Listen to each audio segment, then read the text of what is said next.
E aí pessoal, hoje eu vou falar do Nintendo Entertainment Style, ou simplesmente NES, que aqui no Brasil era chamado de Nintendinho.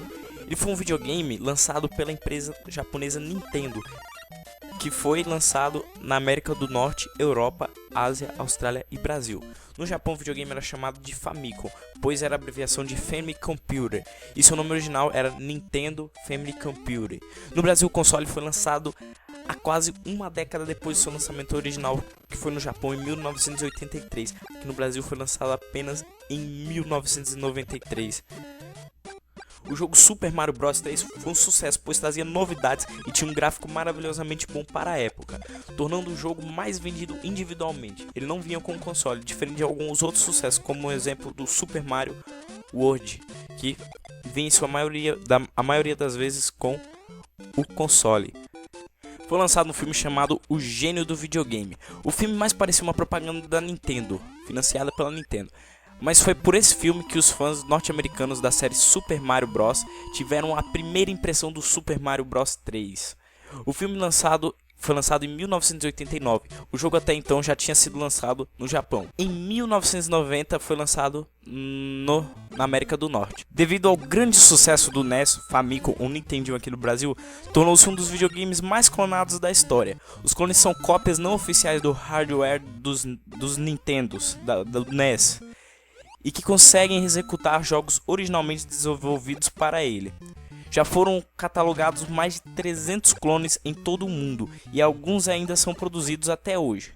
Em alguns países, o NES não foi lançado oficialmente. O pessoal de lá só conheceram o NES graças a esses clones.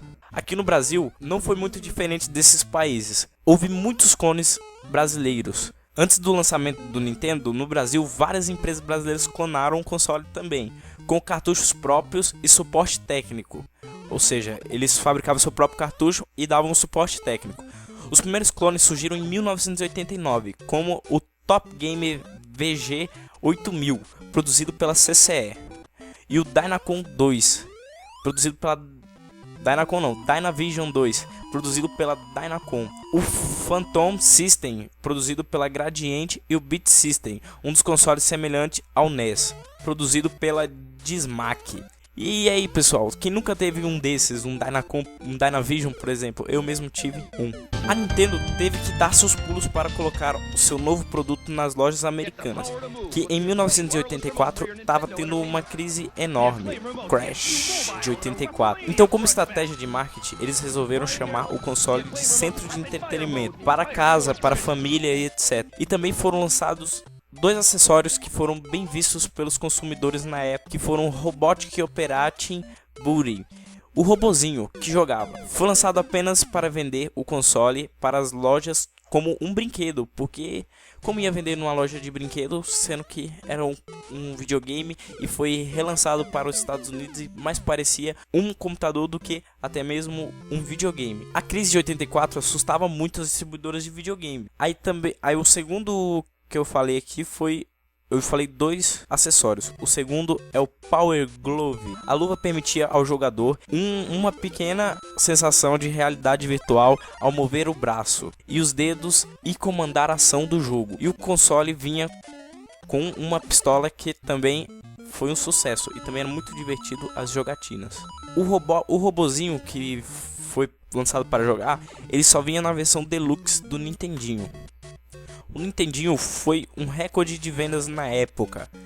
O Nintendinho está na 10ª posição do ranking de videogames mais vendidos, com mais de 61 milhões de cópias vendidas, e rendeu um belo lucro para a Nintendo.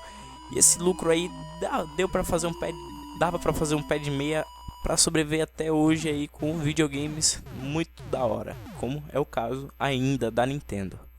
A Nintendo começou fabricando jogos para arcade. Um dos grandes sucessos para arcade foi o Donkey Kong, aquele jogo lá que tinha o Mario e o grande vilão da história era o Donkey. E sem contar no seu primeiro videogame, que foi o Color TV Game, que tinha apenas jogos de Pongo, é isso aí.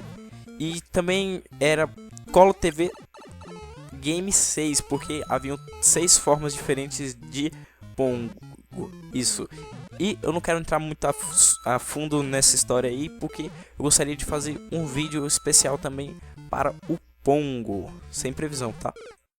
O Nintendinho foi o primeiro da terceira geração dos consoles, e seus concorrentes na época foram o Master System da Sega, que também foi um grande sucesso com o Sonic, e também o Atari 7800, que ficou atrás aí nessa grande disputa da terceira geração com consoles históricos, é claro.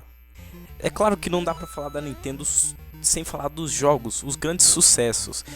Tornou um sistema estando extremamente difundido graças a jogos da Nintendo que lançaram franquias bem sucedidas como o Mario, Metroid, Donkey Kong e Zelda. O console também teve grande colaboração de terceiros com as japonesas Capcom, Konami e Square, começando séries como Mega Man da Capcom, Castlevania e Contra da Konami, e Final Fantasy da Square, também muito bom Final Fantasy, no console, no Nintendinho, é claro. A Nintendo também tinha um contrato de exclusividade com seus colaboradores, garantindo que as empresas só trabalhariam no NES. Então essas empresas não podiam trabalhar em mais nenhuma outra empresa, como a Sega, a Atari. É só esses da terceira geração. O jogo mais vendido do Nintendinho é o Super Mario Bros, que em sua maioria das vezes vinham com o console, com mais de 40 milhões de cópias vendidas. E às vezes no cartucho vinha Duck Hunter, o jogo que utilizava a pistolinha. O Nintendinho foi o primeiro a ter 8 bits, assim marcando a terceira geração dos consoles. E ele foi descontinuado nos Estados Unidos em 1995 e no Japão em 2013. E o seu sucessor foi o Super Nintendo, quem não lembra, hein? Com vários clássicos. Então galera, o vídeo vai ficar meio curto, aí na sua taxa base de 7 a 8 minutos. Se você gostou do vídeo, clique em gostei, se inscreva no canal para acompanhar mais vídeos como esse. Então é isso aí galera, tchau!